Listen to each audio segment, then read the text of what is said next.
एबे कथा आसुची जे सरकार बदली गला परे ट्रायल आरंभ पूर्वरु ए कथा सबु काहींकी आसुची या पछरे किछि राजनीति अछि कि बीजेडी रो ए तुंग नेता मानकर किछि संपर्क रहिछि कि एमाने अर्चना नायक सहित संपर्कित कि सबुठारु बड़ कथा हेउछि सेतबळे पुलिस कहितला जे हार्ड डिस्क सीज करा जाइछि अनेक गुड़िए गुरुत्वपूर्ण तथ्य मिली अनेक गुड़िए वीडियो मिली अनेक गुड़िए फोटोग्राफ मिली एबे ओडिशा जानिबा पाई चाहूची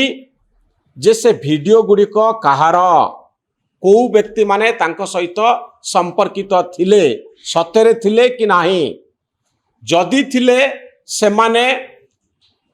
प्रकृतरे ए घटना रे अभियुक्त कि नुह से माने ब्लैकमेल रो शिकार हेचंती कि नाही अर्चना नायकर ए पूरा घटना रे तांकर भूमिका कौन ओडिशा रे अनेक गुड़िए घटना घटे जा अंधार भितरे रही जाए तार मूल दिग को छुईबा एते सहज हुए नाही आपण देखंतु ममिता मेहर मामला को नहीं एते गुड़िए पाटितुंड हैला ममिता मेहरकर परिवार शेष को ओल्टी पड़िले से माने जेतेबळे विरोधी दल चाप सृष्टि करुथिला सेतेबळे ममिता मेहरक परिवार मत भिन्न थिला से माने काहाकू दोषी करि नथिले आजिर दिन रे भी जो जो नेता मानकर ना उठिची ए संपर्क रे केही मुह खोली नांती पुलिस तदंत को बाटरे गला एवं प्रकृत रे जो मानकर ना उठिथिला से माने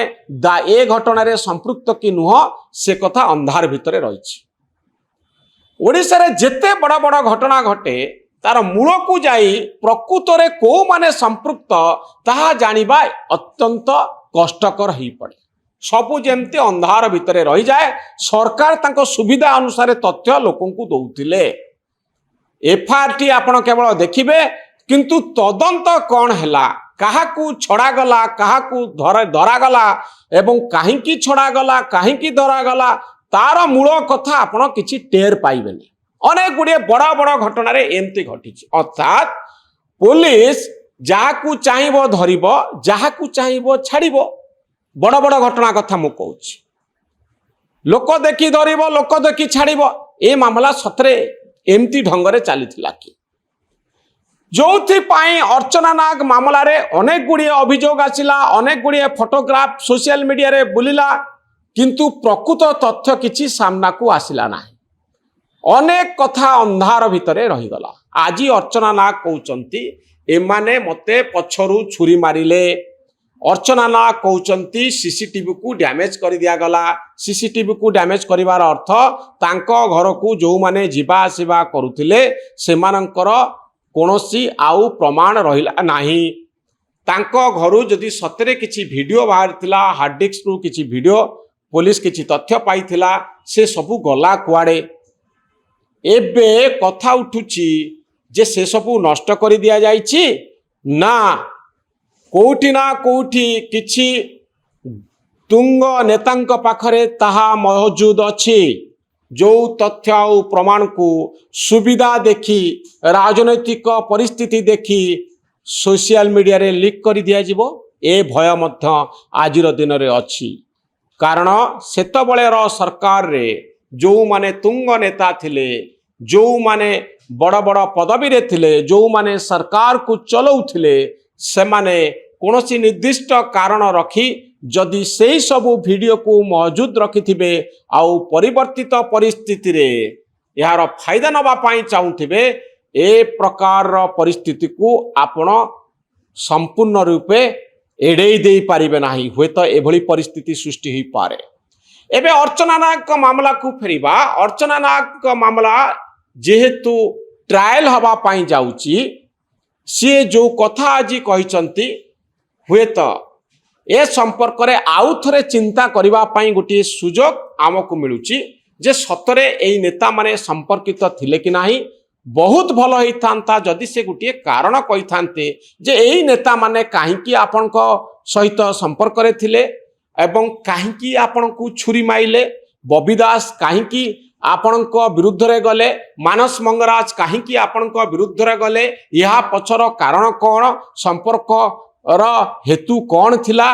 ଆପଣ ତ ନେତା ନୁହନ୍ତି, ଆପଣଙ୍କ ସହିତ ଏମାନେ କାହିଁକି ମିଶୁଥିଲେ, ଏହା ପଛରେ କାରଣ କ'ଣ। ତ ପୁରା ରାଜନୀତି ପ୍ରଭାବିତ ହେଉଛି, ଆଗକୁ ଅଧିକ ପ୍ରଭାବିତ ହେବ। ଆମର ଓଡ଼ିଆରେ ଗୋଟିଏ କଥା ଅଛି, ଆଳୁ ଖୋଳୁ ଖୋଳୁ ମହାଦେବ ବାହାରିଲା ଭଳି ଏ ଚେର କୋଉଠି ପହଞ୍ଚିବ, ଏ କଥାର ମୂଳ କୋଉଠି ଥିବ, ଆପଣ ସହଜରେ ଅନୁମାନ କରିପାରିବେ ନାହିଁ। ଏବେ ଯେଉଁ ତଥ୍ୟ କୋର୍ଟ ଆଗରେ ରଖାଯାଇଛି, ଅର୍ଚ୍ଚନା ନାଗ ଓଡ଼ିଶାର ମୁଖ୍ୟମନ୍ତ୍ରୀଙ୍କୁ ଭେଟିବା ପାଇଁ ଯାଇଥିଲେ, ସେ ତାଙ୍କର ଗ୍ରିଭାନ୍ସ ସେଲ୍କୁ ଯାଇ ତାଙ୍କ ଅଫିସରଙ୍କୁ ଭେଟିଥିଲେ ଏବଂ ନିଜର କଥା ସେ କହିଛନ୍ତି। ହୋମ୍ ଡିପାର୍ଟମେଣ୍ଟକୁ ଏ ମାମଲାଟି ଯାଇଛି। ଏ ସମ୍ପର୍କରେ ଆଉ ଟିକେ ତର୍ଜମା କରାଯିବା ଭଲ, ଏ ସମ୍ପର୍କରେ ଅଧିକ ତଦନ୍ତ କରାଯିବା ଭଲ ଯେ ପ୍ରକୃତରେ ଏମାନଙ୍କ ସହିତ କି ପ୍ରକାରର ସମ୍ପର୍କ ଅର୍ଚ୍ଚନା ନାଗଙ୍କର ଥିଲା। ସତରେ ଅର୍ଚ୍ଚନା ନାଗ ଭିକ୍ଟିମ୍ ନା ତାଙ୍କୁ ସିଏ ଏଇ ଘଟଣାରେ ଜଣେ ଅଭିଯୁକ୍ତ ଭାବରେ ତାଙ୍କ ଉପରେ ଯେଉଁ ଅଭିଯୋଗ ଆସିଛି ସେ ଘଟଣାରେ ଅଭିଯୁକ୍ତ ନା ପ୍ରକୃତରେ ସେ ଭିକ୍ଟିମ୍, ଏ କଥାର ମଧ୍ୟ ପ୍ରମାଣ ମିଳିବା ଜରୁରୀ। ଓଡ଼ିଶାର ରାଜନୀତି ସହିତ ଅର୍ଚ୍ଚନା ନାଗଙ୍କର ମାମଲା ପୁରାପୁରି ସମ୍ପର୍କିତ। ଯେତେବେଳେ ଶାସନ ବଦଳିଗଲା, ସୋସିଆଲ ମିଡ଼ିଆରେ ମୁଁ କହିବା ପାଇଁ ଚାହିଁବି, ଗୋଟିଏ ଫଟୋ ବୁଲୁଛି ଯେଉଁଥିରେ ନୂଆ ସରକାର ଆସିବା ପରେ ଯେଉଁ ଶପଥ ଗ୍ରହଣ ଉତ୍ସବ ହୋଇଥିଲା, ସେଥିରେ ଅର୍ଚ୍ଚନା ନାଗଙ୍କୁ ମଧ୍ୟ ପାସ୍ ମିଳିଥିଲା, ଯାହାକୁ ସେ ନିଜ ସୋସିଆଲ ମିଡ଼ିଆରେ ପୋଷ୍ଟ କରିଥିଲେ। ଏବେ ପ୍ରଶ୍ନ ଉଠୁଛି ଯେ କୋଉଠି ନା କୋଉଠି ଓଡ଼ିଶାର ରାଜନୀତି ଅର୍ଚ୍ଚନା ନାଗଙ୍କ ଦ୍ୱାରା ସମ୍ପର୍କିତ କି କିଛି ତୁଙ୍ଗ ନେତାଙ୍କର ଭାଗ୍ୟ ଅର୍ଚ୍ଚନା ନାଗଙ୍କର ବୟାନ ଏବଂ ଏଥି ସହିତ ରହିଥିବା ପ୍ରମାଣ ସହିତ ଜଡ଼ିତ କି, ଏବଂ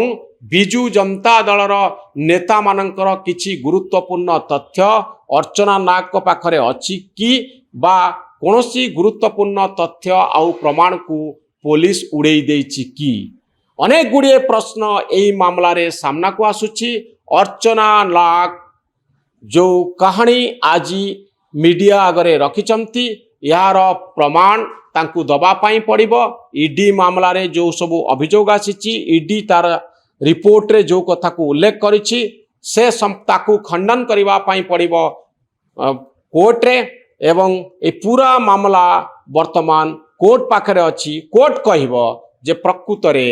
ଅର୍ଚ୍ଚନା ନାଗ ଦୋଷୀ ନା ନିର୍ଦ୍ଦୋଷ। ଏ ଭିଡ଼ିଓଟି କେମିତି ଲାଗିଲା ଆପଣ ନିଜର ପ୍ରତିକ୍ରିୟା ରଖିବେ। ଆମ ଚ୍ୟାନେଲ ନ୍ୟୁଜ୍ ରୁମ୍କୁ ସବସ୍କ୍ରାଇବ୍ କରିବେ। ଆମ ଭିଡ଼ିଓ ଗୁଡ଼ିକୁ ଅଧିକରୁ ଅଧିକ ସଂଖ୍ୟାରେ ଲାଇକ୍ ଆଉ ସେୟାର କରିବେ। ଧନ୍ୟବାଦ, ନମସ୍କାର।